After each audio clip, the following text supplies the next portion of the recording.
have a chance to talk to Jimmy O Yang. Thank you so much. Thank you, Michael. I I'm sorry. appreciate you, man. Thank you. So while many are accustomed to seeing you play the funny guy, Willis is someone who's a dreamer and who wants to achieve more than kind of what the position he's stuck in. So I was wondering, because Interior Chinatown touches on heavy themes about race, identity, and the pressure to fit in such specific roles, I was wondering how you approached it, your role specifically, and approached it and balancing it all that out with the humor into your character's journey. Yeah, in a way, it was very rewarding, but it wasn't an easy job. Like I had to, be funny on a Tuesday, cry on a Wednesday, and then do kung fu on a Friday, you know. So I really get to do all of it. But really, it was although the world is kind of crazy around Willis, it's a very grounded human journey that he's going through, whether the relationship with his father, the relationship with himself, to try to be more. It's just something I pulled a lot from my own experience, you know, whether it's him felt like he was stuck in the background, trying to be more. I have in my life, and I think a lot of us have, him only being able to sneak in and fit in certain roles that he's assigned to. I felt that way many times in my life also. So I think keeping it grounded as just a human experience and journey, that was what kind of guided me through playing Willis throughout the show. And how much fun was it to incorporate all that action? Because, like I said before, you were kind of the funny guy in some of the movies, and now we get to see you have more physicality into this. So that must have been That, that, interesting. that was cool, and I love doing it unexpected, so I made sure I train in martial arts leading up to it. I trained in some Wing Chun and some fight training, and it was Nice. really rewarding and it was fun. I get to do all my fights myself. Uh, uh, Okay. yeah, yeah, that spinning kick that was on me, man. But the great thing was Willis's character is supposed to have trained kung fu all his life, but he's not supposed to be all that Right. good. So I was like, okay, Mhm. thank God, I don't have to be like a master. So you got to be put more of yourself into that basically by saying you could do it, but not as proficient as maybe the brother. Yeah, your brother Yeah, yeah, yeah. in that movie. As Chris, who plays my brother, Yeah. who has Yeah. trained all his life. Yeah. Okay. So since this is also a comedy, I was just wanted to know who was the most likely person to break character, who will be like, oh, laugh at a take or something like that. Oh wow. During the pilot, actually the scene with me and Chloe, both of us Okay. broke so many times when I was pretending to take her order. Because I didn't quite expect that scene to be like super funny or like improvisational. But then Taika, who's an amazing director with drama, but also so Mhm. funny of a guy, he would like shout lines out to like for us to say and like pitch us lines. And it was just so funny. We just kept like cracking up and dying, myself included. So all of us, that was just a fun scene. And I was just wanted to know what was the most rewarding part to be on a project like this. Hmm. I think for me personally, it's like, wow, I get to use all the experience I've had playing different roles to inform this role. That was a really cool thing. But I think what's even more important is the bigger picture of, okay, now they're actually giving us the opportunity to tell our story. We have an Asian creator, a API director, the whole cast, most of the main cast is Asian, and also a lot of crew was also Asian. So that felt like a real sense of community. And I hope when people watch it, they're not like, oh, this show is good because it's Asian. But I hope they will say like, oh, this show is great. It's a really entertaining show, and it just happens to have all these great Asian creatives behind it. Yeah, I have to wrap, but I also agree because there were so many nuances that we explored, and we get to see all the facets of, assimilation versus, just staying true to your culture and everything like that. So I love that about the 5 episodes that I saw. So thank you for Yeah, that. and I think that's the brilliance of Charlie. It's first and foremost entertaining and funny and action packed of a show. But then, of course, there's a deeper message about Mhm. how psychologically it might feel to be stuck in the background as an Asian American, and the journey that we often have gone through or has gone through, like back in the day also. So I think we touch on a lot of that, and for me, I learned a lot from him too. Thank you so much. Hi, Hi, good to Ronnie. see you. Hi. I'm Michael Lee, from the Nerds of Color. How are you, Ronnie and Chloe? Hi. Okay. Oh my gosh. Thanks for speaking Um, to us. I really enjoyed these 5 episodes that I watched, and honestly, I can't wait to see what the rest of it holds in for us. But what I wanted to know was, this show has contributes to the larger shift in television towards a more authentic and nuanced portrayal of Asian American life. And I was just wondering, what role do you see for this show in encouraging more creatives to explore similar themes? Great question. I liked that. Yeah. That slow build. I actually got so distracted by Ronnie's thumb that I didn't hear the question. So I just wanted to know that this show contributes to a larger shift in television towards a more authentic and nuanced portrayal of Asian American life, because it is such a meta world and it's also very grounded. What role do you hope something like Interior Chinatown hopes to encourage other creatives to explore similar themes? Great question. Do you want to? No. So it does so much, and it's so nice to have it be appreciated. I think that there's a lot of ways, I think it's important to, if we're going to tell these stories, we want to do it with the highest quality, at the highest caliber. I think we want, and that's certainly what we did. I think Charlie Yu and Taika are objectively brilliant creatives. And not only does the show pushes the needle forward, but it also does it with a wink. There's an extreme self-awareness that I think that this show is first of its kind, that we're aware of kind of the gravity and the weight of what the stories that we're telling. We're never shying away from how much this means, how much these stories mean to our community, how much these stories mean to how important they are to be heard by people outside of the community. But it's also, it's also really fucking funny. And It is. and the world is cool and it's very tongue-in-cheek, and that awareness, I think, within our community, I'm not sure that's been done before, especially in TV. I think we've been talking about this, all day, like how, you've been saying how it's the golden era of TV and it's Peak TV. Yeah. peak TV, and this show comments on that in a way that is really, really smart and very engaging, in my opinion. So I think, the takeaway is for people to understand that, it might get heavy, but we're aware of it. That's an important story to tell, but it doesn't have to all be, so serious, because it is a very intense topic, but we can do it with a wink and a nod, and we can do it with the best filmmakers in the world. So that's cool. So just a quick question. Since you two had a couple scenes together, which one was most likely to break in terms of, because it is a comedy? So I just wanted to know. Oh, We were pretty professional, I think. I I'm don't not. think we were. It's not. Oh, not breaking? You guys are so funny that, like, I broke all the time. Oh, I don't know. I mean, there was I guess the ones where, you mean with two of us specifically, or just whatever scene? Just specifically. He never would break that's me because I'm not funny. No, So like he was not. No, that's not true. I never want to be the problem on set, so I'm always trying to, like, deliver. Think we shot like the scenes where we were at the bar drinking and stuff like that, and I think I broke him by making him take an actual shot. I had to drink an actual shot on. I knew I was never going to break him with my talent, so I was going to break him with the rules. There's a scene at the end where I'm on stage, just buying time on stage, and I was just saying whatever I could come to mind, and so that was probably making me crack more than anything. Just yourself, just like making myself made yourself laugh because no one else is feeling it. No one else was feeling it because everyone was sick of me talking, but I was just yelling at everyone. Yeah, but anyway, so I can't give that away. And then also we had a scene together where we're having dinner, and Ronnie's insane.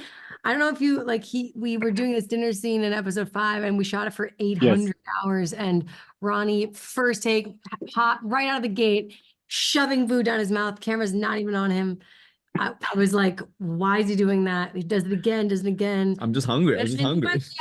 I was genuinely eating my lunch during that scene. But I was like, don't do that. And you're like, I'm fine. And Yeah. cut to like, you just throw up. I think I threw up. Yeah. Yeah. Oh my gosh. At lunch. Yeah. So Yeah. that. So Well, that's I didn't break him with my comedy, but I broke him physically. Yeah. Like with all the retake. all the food and everything. Episode Thank 5, you so I was much. really eating there. I hopefully Academy, please take a look at that scene. Yeah, we'll make a note of it and we'll send it out. All right. Thank you so much for your questions and every answer. Thank you. Thank you. Bye. I have a chance to talk to Lisa Gilroy and Sullivan Jones from Interior Chinatown. Yo. Hi. How are both of you doing? Hi. Great. How are you? Wonderful. I get so mixed up. Nerds of color. Nerds of color. Represent. Yes, represent. I was wondering, what I loved about this show was in the first 5 episodes, it takes what we know about police procedurals and puts a twist on it by spotlighting background characters or characters that we wouldn't give a second thought of. What was your first reaction to reading the script and how it would play out throughout the 10 episodes, or at least the 5 that we've seen so far? I think I first felt like, oh, okay, this is just like any other procedural thing that I've read or have auditioned for. And then as you kind of get into it, you're like, no, something else is going on here. So it really, there was a hook. It's like you're familiar with the world, but it's turning it on its head. And for me too, I'm obsessed with the trope of the detectives stopping in and they're like talking to some guy unloading boxes. He's like, I don't know, I haven't seen him. Look, I'm taking my break in 15 minutes. Come back then. I'm like, what's that guy doing when he gets home? Like, who are his kids and what's his life like? So it's so exciting to get to follow Jimmy O Yang's character down that path. Speaking of tropes, for you, Lisa, I noticed you have a lot of those cheesy lines where, whenever you say something, that kind of music would cue in. And I was just wondering, how many of those lines did you riff off and how many before you landed on the right one? Well, Charlie and the writers wrote an incredible script. And the thing with lines like that is like, they're so... You almost don't want to riff on them too much. You can't overwork them because the simplicity of just saying, that... like if the orchestra leader dies saying like, it ain't over till the fat lady sings. It's like, it's so on the nose. It's kind of the only thing you could have said in that moment. Okay. Don't need to put a hat on a hat. Yeah, I can't put a hat on a hat. So the writers did an incredible job.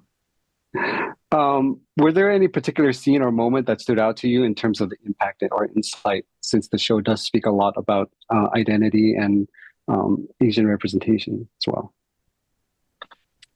So many. I think just how it opens is we think that we're in we're following the leads of the show, and then we kind of slowly work our way to the background, and we see this background character, and like Lisa said, instead of cutting back to the main characters, we stay with him for the entire episode. So that in and of itself is like, oh wow, I've never seen them actually do this. And there's a scene where Jimmy's character Willis is kind of between us while we're talking, and we can't even really see him or acknowledge him. And it is just that really had an impact on me, because I was like, it's true. If you were watching this kind of cop drama, we wouldn't see this character again, and the audience would be so certain that they wouldn't have anything valuable to offer the story. Right. But then this character actually turns out to have the most valuable pieces of the story. So how much fun was that, particularly like blocking and staging? Because it must have been interesting to work with Jimmy in that sort of aspect, where whether, like you said, your characters are ignoring him or he's just completely out of the frame. What was that like to work around that? So much fun to bring like that like physical Charlie Chaplin comedy into it, where one thing is happening here with the dialogue, but then you're really looking at the physical action of the scene, and that's telling you more than the dialogue is telling you. What was the most rewarding part of being on a project that has so much comedy and also a cultural commentary? I loved seeing, even just everybody's different perspective, even in the cast as people and then as characters, and the different sets that were built. Just actually physically getting to see into different worlds, like seeing the restaurants and markets in Chinatown and seeing into the SRO where Willis and his family lives and all of these behind doors that I've never looked before. I learned so much. And how much did you learn about, I guess, yourself and how these characters interact within this kind of unique world that they live in? I think for me, I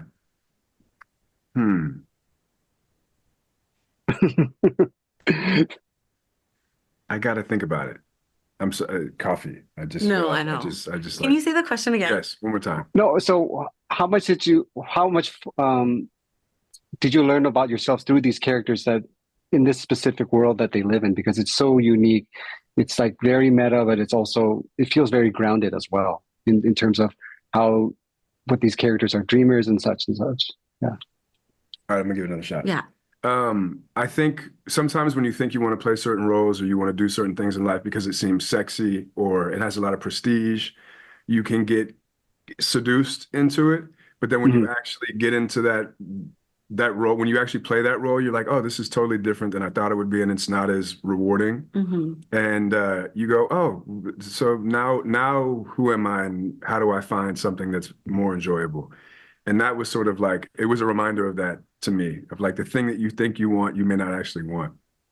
Yeah, or people who seem to be thriving in their roles and enjoying their roles could be just as trapped in some sort of stereotype as other people, but you have no idea. Right.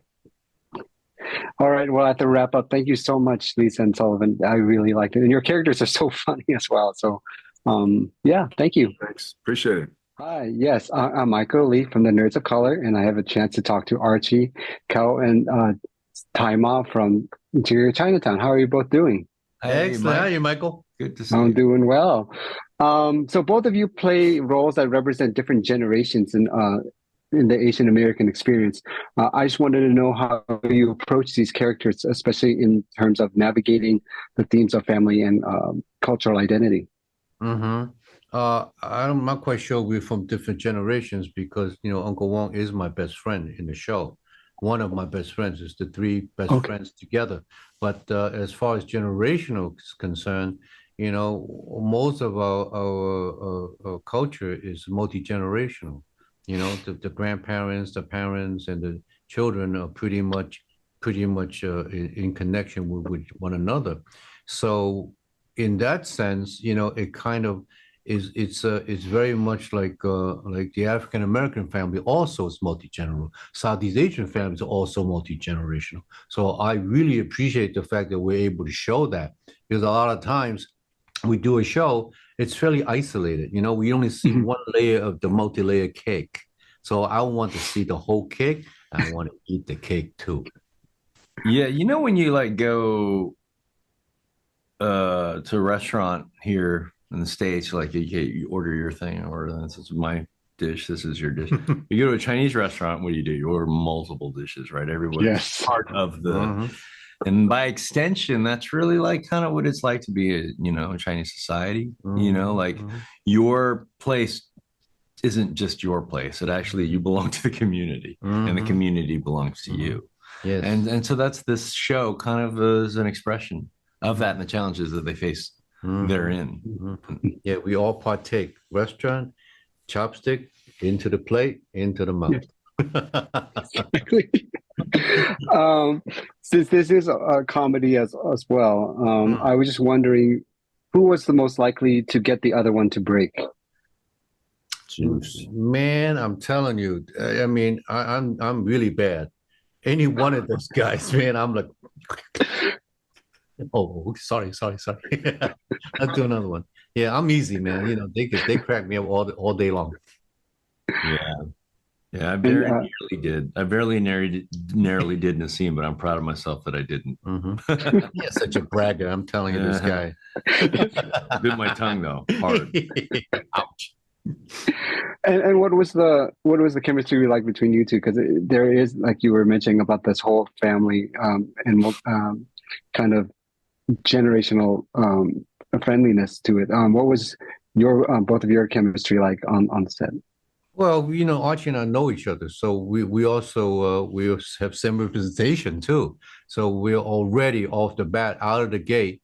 We're already in a better place. You know what I'm saying? Yeah, absolutely. Shorthand is a very good expression. So we don't have to explain a lot of stuff. Mhm. Yeah. You can bounce off each other really easily.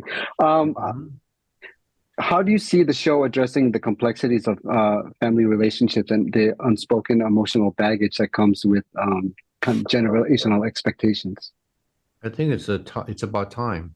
It's about time we're confronted by the things that are happening in real time. So we know that in terms of mental health, our community definitely has a denial, kind of a attitude to it. And really, if you look at it, and you have to look at the translation, right?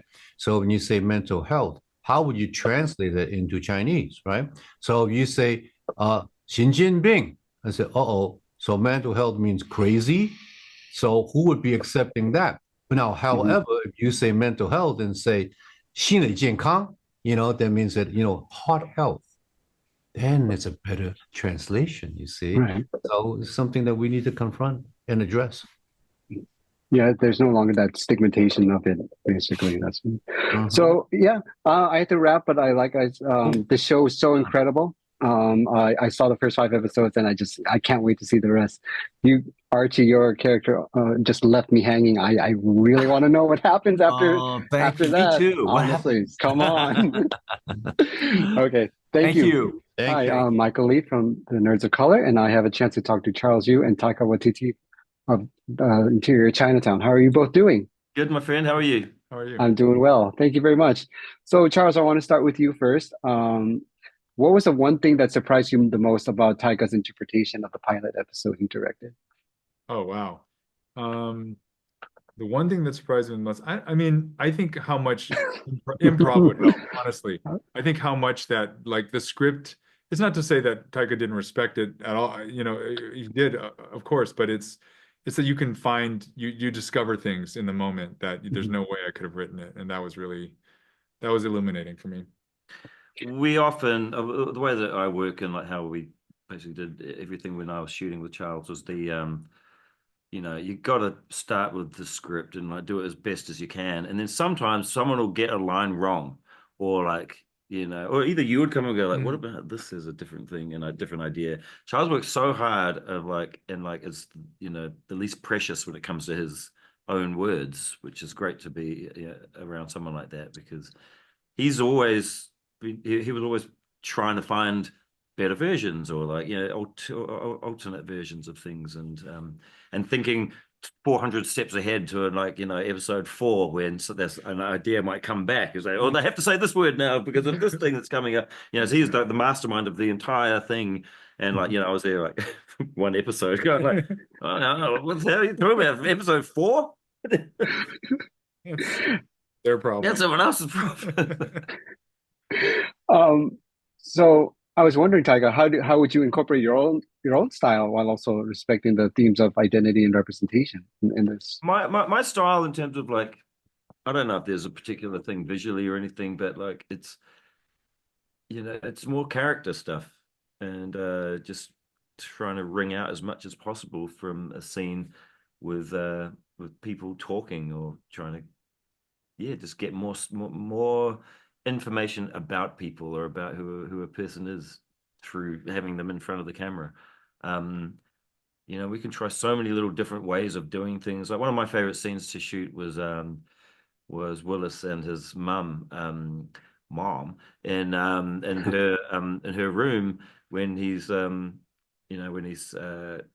when she's saying, I don't want the projector anymore. I don't want this. Basically, I don't want to have to deal with this memory anymore and this stuff. And all of that stuff. It's like so.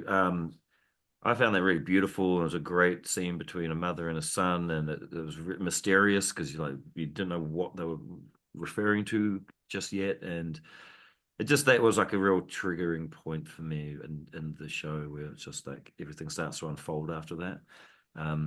But that's just characters. It's just two people in a tiny, tiny room talking, and it's amazing what can come out of that. That scene was so beautiful. Honestly, it kind of reminds me of like how beautiful and intimate something so small can be. My last question, this is for Charles. Were there any key scenes or lines from the book that you were particularly excited to see jump off from the page and onto the screen? I mean, I think that is one of the key scenes for sure, is Willis and his mom, and anchoring the show very early on in episode 1 with that relationship, because you see both what they say to each other, but also what they don't say, just like how they are around each other. And I think that's one of the things Taika did so beautifully, is to capture that comfort and intimacy and kind of realness of their interaction. It's not sentimental, but there's love there, you know, and you can feel that. So, you know, without that, I feel like the show would lose its heart. So I love, and there's this moment, you know, Taika did at the end, I think you did, is, you know, his mom puts her head on Willis's shoulder. And that was, you know, I never would have written that, but it's just this sweet little touch. Okay. Thank you so much. I watched the first 5 episodes and I really loved it, and I can't wait to see where it all goes. Thank you. Thanks, man. Thank Bye. Bye. Maybe a nerd who's just like you, talking about the things that you like too. So I invite you to the NOC. In full color, you see me. The hard knock life, comics, movies, and TV. Yeah, pop culture with a different perspective. Watch it on your screen, hit play, so check this.